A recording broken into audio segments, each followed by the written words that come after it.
אנחנו מצויים בעיצומה של מלחמה קיומית.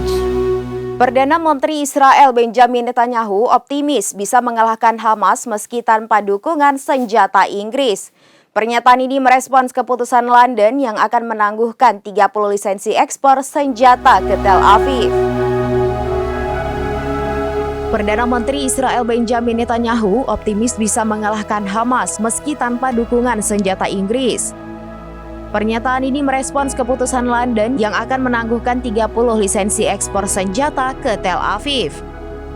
Menurut Netanyahu, keputusan Inggris hanya akan membuat Hamas semakin berani.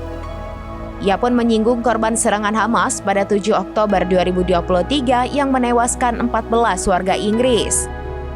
Selain itu, masih ada 5 warga London yang kini ditahan Hamas di jalur Gaza. Netanyahu menilai jika Inggris benar-benar menangguhkan senjata ke Israel, maka keputusan itu sangat memalukan. Dikutip dari Al Arabiya pada Rabu 4 September 2024, Netanyahu mengatakan dengan atau tanpa senjata Inggris, Israel akan memenangkan perang ini dan mengamankan masa depan bersama. Sebelumnya, penangguhan ekspor senjata diumumkan Menteri Luar Negeri Inggris David Lammy pada Senin 2 September 2024. Dalam pidatonya di parlemen, Lammy mengatakan keputusan itu diambil menyusul peninjauan ulang atas lisensi ekspor senjata Inggris.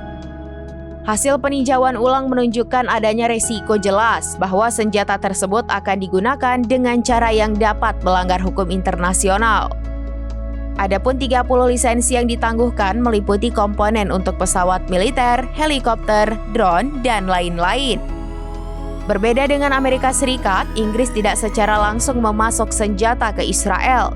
Negara tersebut memberikan lisensi ekspor bagi perusahaan untuk menjual senjata ke Tel Aviv. Demikian informasi terkini Syederalun. Saksikan terus informasi lainnya. Jangan lupa like dan share seluruh akun seraminews.com. Download Tribun X sekarang. Menghadirkan lokal menjadi Indonesia.